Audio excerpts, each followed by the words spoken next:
এখানে আমরা একটি প্রসেস রাইটিং নিয়ে আলোচনা করব।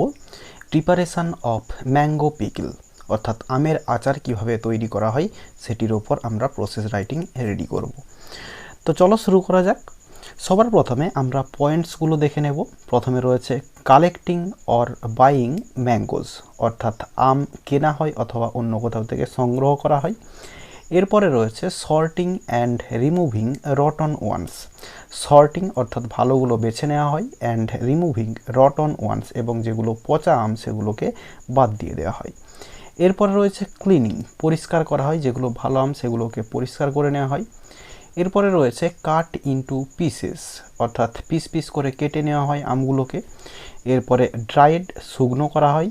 এরপরে রয়েছে mixing spices, salt, mustard oil and chilli. এই সমস্ত জিনিসগুলো এর সঙ্গে মেশানো হয় আমগুলোর সঙ্গে, অর্থাৎ স্পাইস অর্থাৎ মশলা, সল্ট মানে লবণ, মাস্টার্ড অয়েল সরষার তেল, অ্যান্ড চিলি এবং লঙ্কা, এগুলো মেশানো হয়। এরপরে রয়েছে keeping in a big flat container in sun. একটি বড় ফ্ল্যাট কন্টেনারে পাত্রে রেখে সেগুলোকে রোদে দেওয়া হয়। এরপরে রয়েছে পোরিং ইনটু জার, এরপরে জারে ঢেলে দেওয়া হয়। এরপরে রেডি ফর মার্কেট এবং বাজারের জন্য রেডি হয়ে যায়, অর্থাৎ বাজারে বিক্রয়ের জন্য রেডি হয়ে যায়। তো প্রথমে আমরা টাইটেল দিলাম প্রিপারেশন অফ ম্যাঙ্গো পিকিল। এরপর যখন রাইটিং স্কিলটা শুরু করব, প্রথমে আমরা কিছু ইন্ট্রোডাকশান লাইন লিখে দিব। তো লিখছি, mango pickle is a mouth watering food item in our daily life.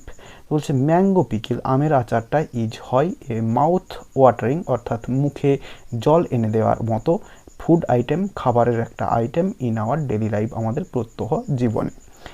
এরপরে it can be prepared very easily at home through the following steps. তো বলছে ইট ক্যান বি প্রিপেয়ার্ড, এটা তৈরি করা যেতে পারে ভেরি ইজিলি, খুব সহজে, অ্যাট হোম বাড়িতে, থ্রু দি ফলোয়িং স্টেপস নিম্নলিখিত ধাপগুলির মধ্য দিয়ে। এরপর যে প্রথম পয়েন্টটি রয়েছে কালেক্টিং অর বাইং ম্যাঙ্গোজ, এই পয়েন্টটিকে আমরা লিখব, at first some mangoes are collected or bought from the market. তো বলছে অ্যাট ফার্স্ট, সবার প্রথমে, সাম ম্যাঙ্গোজ কিছু আম, আর কালেক্টেড সংগ্রহ করা হলো, অর বট অথবা কেনা হলো, ফ্রম দি মার্কেট বাজার থেকে। এরপরে যে দুইয়ের পয়েন্টটা রয়েছে sorting and removing rotten ones, এই পয়েন্টটিকে লিখব, then the good mangoes are sorted and the rotten ones are removed. তো বলছে দেন, এরপরে দি গুড ম্যাঙ্গোজ ভালো আমগুলি আর সর্টেড বেছে নেওয়া হয়, and the rotten ones are removed এবং যেগুলো পচা সেগুলোকে সরিয়ে ফেলা হয় বা বাদ দিয়ে দেওয়া হয়। এরপরে তিনের যে পয়েন্টটা রয়েছে ক্লিনিং, এই পয়েন্টটিকে আমরা লিখব, after that the good mangoes are cleaned with fresh water. বলছে আফটার দ্যাট, এরপরে দি গুড ম্যাঙ্গোজ ভালো আমগুলি আর ক্লিনড পরিষ্কার করা হয়, উইথ ফ্রেশ ওয়াটার পরিষ্কার জলে। এরপরের পয়েন্টটি রয়েছে কাট ইনটু পিসেস, এই পয়েন্টটিকে আমরা লিখব। তো লেখা হচ্ছে after that the cleaned mangoes are cut into small pieces. তো বলছে দেয়ার আফটার, এরপরে দি ক্লিন ম্যাঙ্গোজ পরিষ্কার যে আমগুলি সেগুলিকে আর কাটা হয়, ইনটু স্মল পিসেস ছোট ছোট পিস করে কাটা হয়। এরপরের যে পয়েন্টটি রয়েছে ড্রাইড, এই পয়েন্টটিকে লিখব, next the pieces of mangoes are dried in sun. আমের পিসগুলিকে আর ড্রাইড শুকনো করা হয় ইন সান রৌদ্রে।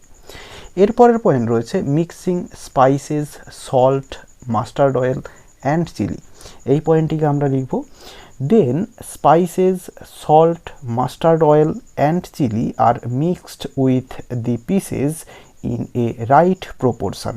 তো বলছে দেন, এরপরে স্পাইসেস মশলাপাতিগুলি, সল্ট লবণ, মাস্টার্ড অয়েল অর্থাৎ সরষার তেল, অ্যান্ড চিলি এবং লঙ্কা আর মিক্সড মেশানো হয়, উইথ দি পিসেস ওই পিসগুলির সঙ্গে অর্থাৎ আমের পিসগুলির সঙ্গে, ইন এ রাইট প্রপোর্শন সঠিক মাত্রায় বা সঠিক অনুপাতে।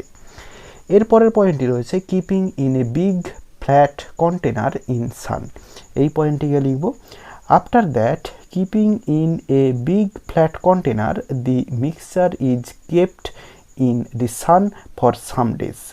তো বলছে আফটার দ্যাট, এরপরে keeping in a big flat container একটি বড় ফ্ল্যাট অর্থাৎ চেতলানো পাত্রে, দি মিক্সচার ইজ কেপ্ট, অর্থাৎ এই যে মশলাপাতি মিশিয়ে দেওয়া যে আমটা সেটাকে রাখা হয় ইন দি সান, রৌদ্রে, ফর সাম ডেজ, কয়েকদিন ধরে বা কয়েকদিন যাবৎ রাখা হয়।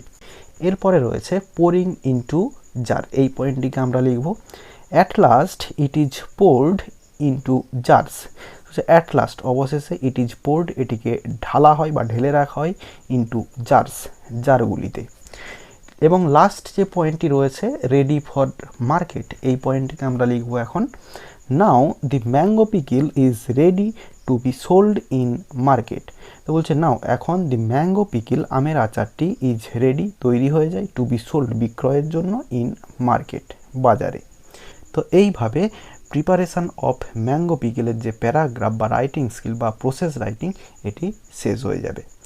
তো আশা করি বোঝাতে পারলাম। ভিডিওটি ভালো লেগে থাকলে একটি লাইক করো এবং বন্ধুদের মধ্যে শেয়ার করো, এবং আমার এই চ্যানেলে নতুন হলে চ্যানেলটি সাবস্ক্রাইব করে পাশে থাকা বেল আইকনটি প্রেস করো পরের ভিডিওগুলি সবার আগে পাওয়ার জন্য।